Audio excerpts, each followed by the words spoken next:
got the front clip off. Super duper easy. So I think I'll probably paint the front clip too.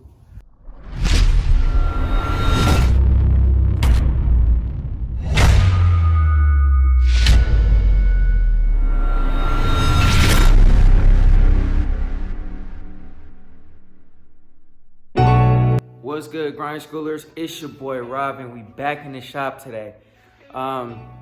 So today what we're gonna be doing is we're pretty much gonna just keep on grinding on the Elco. I still have some guide coding to do, so we'll get finished with that. I pretty much got the whole driver's side done. I still have to do the passenger side, and I still have some areas that I gotta fix. Also, there are some low spots, so I'm gonna have to smack it with some glazing putty and stuff like that. We're gonna go ahead and probably not in this video, but we still have to finish the tailgate up and get some polyester primer on there, which I probably won't show that. I'll just finish it up and get that done. I was debating taking out the windshield just because it's trash. We need a new one, and I wanted to get like good coverage up in the window, in the window sill or whatever. We'll see what it looks like up under there, but I don't think that's necessary, so to speak. But for sure, we're gonna go ahead and smack some glazing putty in some of the areas that it needs. We're gonna also sand down the sides where the drip rails are. We're gonna get that taken care of. We're gonna do all the rest of the body filler issues that we still have to do, and then after that, we should be ready for epoxy. So epoxy will hopefully be within the next couple of days or so. It won't be in this video, but the next video. But we will be revealing the color in this video. So I'm super geeked about it because I think this color gonna be super duper dope, man. I think it's gonna be super duper dope. And I'll tell you the reason why in a second once we reveal the color. It's kind of like a special color. Probably not special to y'all, it's just a regular whatever, but it's special to me. And I'll tell you guys the story behind this El Camino if you haven't heard it already, and the reason why this would be the last car that I would get rid of if I had to get rid of all my cars. And you know, the El Camino was never my dream car, but this one is here to stay, probably for life. So anyways, let's go ahead and jump into the video. If this is your first time stopping through, hit that like button, hit that subscribe button, hit that bell notification so you get a notification every single time we drop another video. Go ahead and share with a friend so we can get out there in the YouTube algorithm and we can get these videos pushed out to more people that enjoy the content just like yourself. But without further ado, let's get to it because we got a lot to do. All right, grind schoolers, before we get started, man, this is not a sponsored video, but I had to show y'all this. Shout out to Eastwood, man. Eastwood on the dope products all the time. I get all my stuff from Eastwood. They make it super easy. They have super dope instructions, videos, everything that you need to pretty much get your project done. So I really rock with Eastwood, and I got this super duper dope light. Basically has a little power thing, plus all the little adapters or whatever. You got this little light that pretty much curls up so you can get up in the crevices if you're looking for something. You also got this super duper bright LED light, you know what I'm saying? I pretty much got this thing just because of the simple fact that when I'm doing the body work, I don't have lights besides up there. I really don't have any lights in this area that I can really pretty much attach it to. I could attach it on that side, but not on this side. So I got the light so that I can go past the car and make sure that I'm doing everything right, especially when it becomes more important when we start painting the car, making sure I don't have any imperfections and stuff like that. Usually in a regular paint shop, you would just have lights along the wall and it would be easier to see it. But with this LED light, I'll be able to do it, you know what I'm saying, from the garage perspective. So shout out to Eastwood for, you know what I'm saying, having the super dope products, man. Like I said, they got everything you need to get your project up and running and off the ground, so you don't have to pay $1 million to get it done, you know what I mean?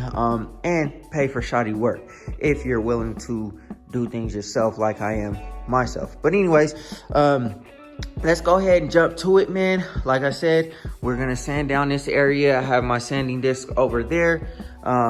We're gonna sand down this area. I was debating whether I wanted to take the windshield out because you see how there's like little rust spots in there. I mean, it's pretty much just like surface rust. I don't think it goes all the way down to the bottom. The only reason why I wanted to take the windshield out is so I can get all good coverage up in there. I still might even do that. It doesn't really look too bad, actually, you know what I mean, down up in there. So I might not take it out. But anyways, man, not 100% certain, 100% sure just yet what I'm gonna do there. But I do want to let y'all know what color I'm going with. I got it ordered up on the floor right here. We're probably gonna need some more to get ordered up, but I will show you guys what I decided to go with. I probably won't open it up today because there's no need, and I don't want to get it contaminated or anything like that. Not to say I am, but you know, there's no need right now. But I will discuss the color and the reason why I went with this color. So let's go ahead and get to that, and then we'll get to work. All right, grind schoolers, the color that I decided to go with, Sub-Zero Blue Pearl. So, and it is a base coat. This will be a 2-stage paint job. I may throw up a picture of what it would look like on a car, just because, so y'all can get a visual understanding of what I decided to go with. So yeah, so let's go ahead and talk about that for a little bit, and then we'll get to work or whatever, and the reason why I decided to go with the blue instead of any other color. And yeah, so let's chop it for a second. All right, y'all, so just kick it with me for a second. Hear me out. So a number of reasons why I decided to go with blue on this car. I debated back and forth what color I wanted. I didn't want to do a red because obviously my Camaro's red. I'm not a huge fan of green, orange, yellow, nothing like that. Purple was also a strong consideration because, you know, I really like a certain shade of purple, like a real candy purple, not too dark, but like in the middle between dark and light, really popping, like eye-popping purple. Not only that, that's my wife's favorite color, but I told myself if I'm gonna do a purple, that's gonna be the color on my Monte Carlo when I should get one, right? Or if I get one, or a Chevelle or something like that. That won't be for the El Camino. So I really kind of, you know, debated back and forth what color I really wanted, and you know, things kept on coming up. Blue kept on coming up and coming up and coming up. And so this car, if you can see, was originally blue. Now, obviously the color is not going to be the original color. It's going to be a lot better than the original color, but there's a number of reasons why this car is special to me, and I decided to go with blue. So just hear me out for a second. This car is probably the most special car that I have or I've ever owned. The reason being is because I've learned every single thing on this car, from doing motor work to transmission to body work to wiring to fiberglassing to everything, you name it. I learned how to do it on this particular car. So long story short, you know, when I first got this car, the engine was blown, transmission wasn't that great. And so, you know, I sat at my homie's house for about a year where my dad and I hand built the motor, assembled everything. I assembled the heads, the pistons, the everything, rods, all that kind of stuff. The only thing I didn't do, obviously, was, you know, do the machining on the block and hanging the rods on the pistons and stuff like that. So, and the balancing, obviously. Other than that, we assembled everything. I've done everything on this car. Me and my dad did everything on the motor ourselves. So this is the very first car that I ever really built, you know what I mean? I've done other things on cars before, like tune-up stuff, spark plug wires, all that kind of stuff, transmission filters, things like that, brakes, obviously, but not really actually built something. This is the very first one that I ever really built, and it's obviously not done to completion yet. But anyways, long story short, the car then, after it was at my homie's house for about a year, went to my grandparents' house for about a year and a half, where it sat. We did, you know, the finish up product of this car, where, you know what I'm saying, we like hooked everything up, got it running and all that kind of stuff. And so when we got the car running, when we finally got the car running, as soon as the car started up, now my grandmother, she was pretty ill and she wasn't supposed to walk downstairs and stuff like that. the first startup that we got the car like actually running and we could hear it for the first time, my grandmother actually kind of walked down the stairs in her house and onto the stoop. And she was standing there, like when I looked up, she was standing there smiling. Like, wow, like you guys really actually did it. She was standing there smiling, man. And, you know, this car allowed me to spend like a lot of time with my grandmother the last year of her life. Just going over there every day, building it, you know, spending time with her and my grandpa and all that kind of stuff.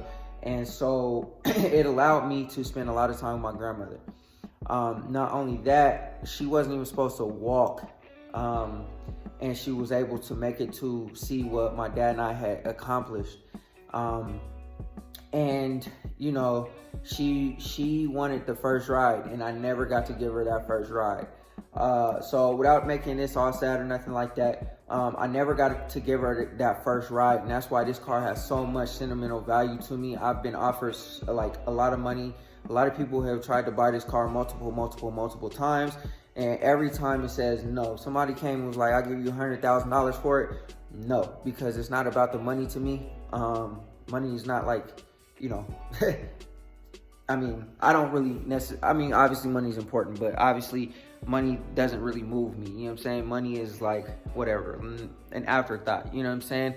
When it comes to something like this and what I had to do, or what I got to do with my grandmother. Anyways, my grandmother's favorite color was blue, and it was a certain shade of blue.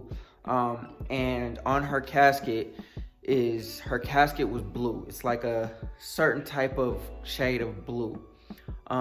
And although the color of the car is not going to be that shade of blue, it's still what my grandmother would have wanted. And that's the reason why I decided on this color that I got. And I wanted it to be a certain shade of blue, not too light, not too dark. And I wanted it to be super duper wet. So in honor of my grandmother, the car is going to be blue. We're going to do everything that we can to make this car stupid wet. And we just gonna keep on rocking like that. But anyways, man, thank y'all for listening to my story about the reason why this car is gonna be this color. I appreciate every single one of y'all. But without further ado, let's go ahead and jump into the work part.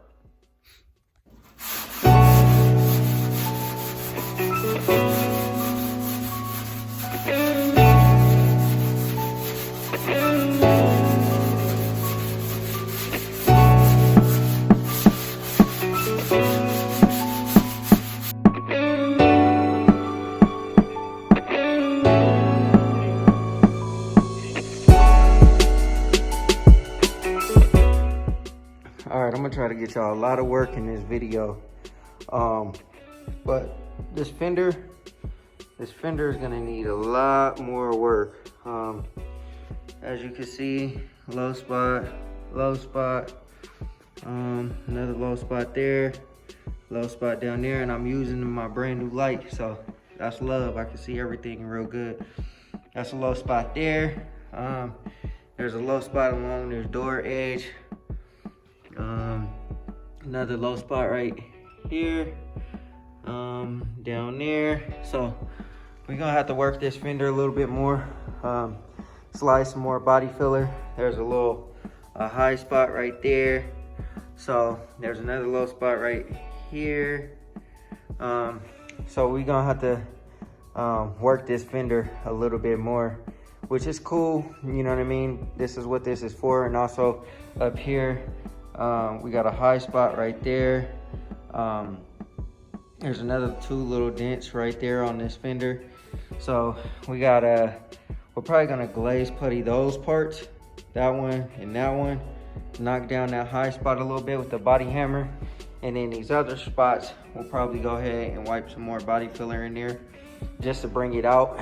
And then we'll guide coat again. And then after we guide coat again, it should be straight. So there's still a lot more process that needs to happen, because after I go back over with the glazing putty and the body filler, we're gonna go ahead and obviously epoxy. After the epoxy's done, we're gonna do a 2K, and then we'll probably guide coat again over the 2K. Actually, no. yeah, we might guide coat over the 2K again just to be sure that everything is 100% straight. And then after we're done with the guide coat, the final guide coat, we'll go ahead and spray this thing. I'm taking my time, man. I'm doing everything kind of by the book, trying to at least, trying to do everything by the book, trying to get everything situated the way I need to get it situated, because I want this thing to be 100% straight. I'm gonna go ahead and sand this down to bare metal. I'm gonna sand this part down to bare metal. That's my next step. I'm gonna vacuum all this stuff out. So that's the next step that we are going to go ahead and take care of. And then afterwards, I think what we're gonna do is we'll probably address this issue, because there's a low spot here. So we'll probably sand this thing down a little bit more to get that taken care of. And then after that, we'll go ahead and run back through the car with body filler. Actually, you know what? We'll guide coat all the rest of the car. So I'll do that after I sand down up there. We'll guide coat the door and then the back half of the car. And then after that, we'll be done with the guide coating. We'll go back over with the glaze putty, and we will go back over with the body filler and everything. And so that step would get us to where we need to be with the epoxy. And then after the epoxy, obviously the 2K and so on and so forth. So the goal is to get epoxy on this car, get this whole thing in epoxy within the next couple of days. So this video will go up first, obviously, with everything taken care of. And then also too, I think what I'm gonna do after I sand down those parts and vacuum all that stuff up, I'm gonna go ahead and take the front clip off. I'm gonna go ahead and remove the front clip. So we'll go ahead and snatch that off today. And then we'll continue to keep moving forward on the guide coat process and everything else. Man, we are trying to get this thing done one by one, or one step done at a time. And yeah, you know what I'm saying? Thank y'all for bearing with me. This is a lot of work, but hey, when this car hits the streets, you'll be able to look down the side of it. It won't be nothing that you can see, you know what I mean? You can see right here, obviously there's a gap right here that needs to be addressed. So we gotta figure that piece out. That's what I think I said. All right, so we about to take this front clip off. First things first, we gotta unplug the headlights and the turning signal. And then you got these bolts up here at the top, you know what I mean, that just come right out, I guess. There's another one there, it's already done. I don't know what happened to them, to be honest with you, but anyways. And then you got the ones that attach to the fender, the two that attach to the fender. And this whole thing should just come right out, and we can keep moving. So we're gonna go ahead and address that, take that stuff off, and then yeah, so it should come right out. All right, I had to take the battery out so I can get access to the headlight,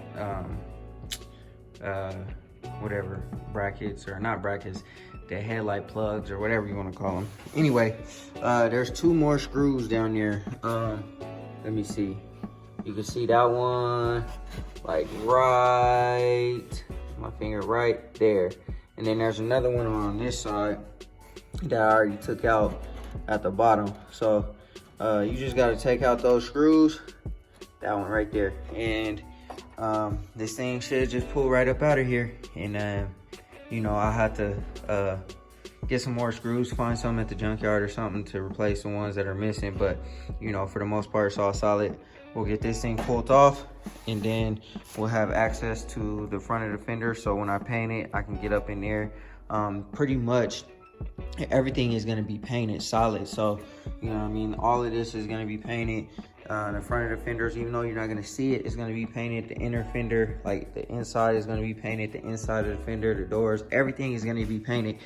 I'm not cutting no corners, because even like this little weather stripping holder or bracket, whatever you want to call it, we're taking that off. We're getting it jammed. I mean, even though I don't have to, I could just cover it up.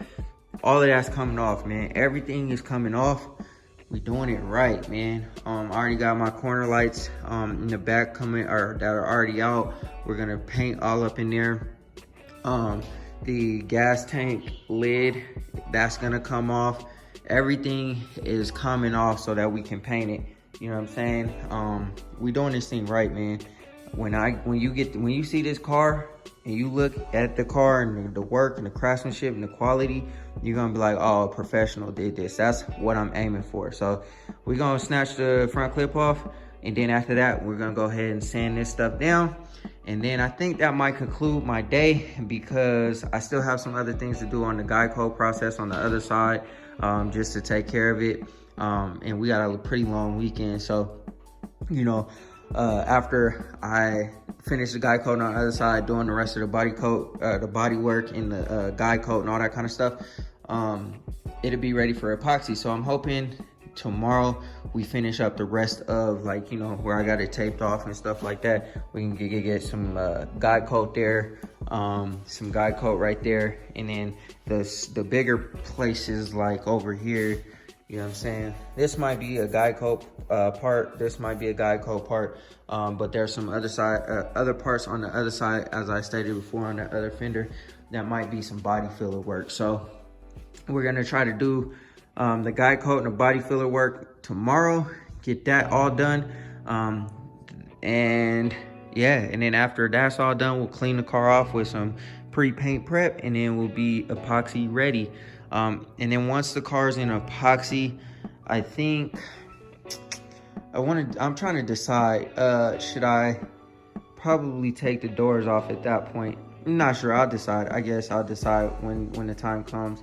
But I'm gonna go ahead and start on the door jambs as well. So we might, depending on how far we get into epoxy, we'll probably pull the doors off, do the door jambs, and we'll do that to pretty much completion. But yeah, anyways, man, let me go ahead and snatch this front clip off, sand this part down, and then on the other side, and we'll be good to go. All right, y'all, so we got the front clip off. Super duper easy. So I think I'll probably paint the front clip too. I think I'll probably paint the front clip. I definitely am gonna paint the sides of the fenders. Yeah, I might as well paint the front clip, man, just so that it, not this part, but this part down here, I'll probably paint, you know what I mean, just to have some type of continuity. I've already painted it black before, like doing this when I had it off when I built the motor, but I think I might want to paint it blue, just like I said, to have some type of continuity. I don't really need to, but who knows, man. We'll think about it when we get to that part. But for the most part, the clip is off. There needs to be some work done on it. So right here, I sanded it down a little bit too far, so we got to do some work. Right there, I think I'll probably find another emblem somewhere eventually, or whatever, that Royal Knight emblem or whatever it looks like for these cars. And then also too, we are, all right, so I got some 80 grit. I'm gonna just stick it down in between here and get this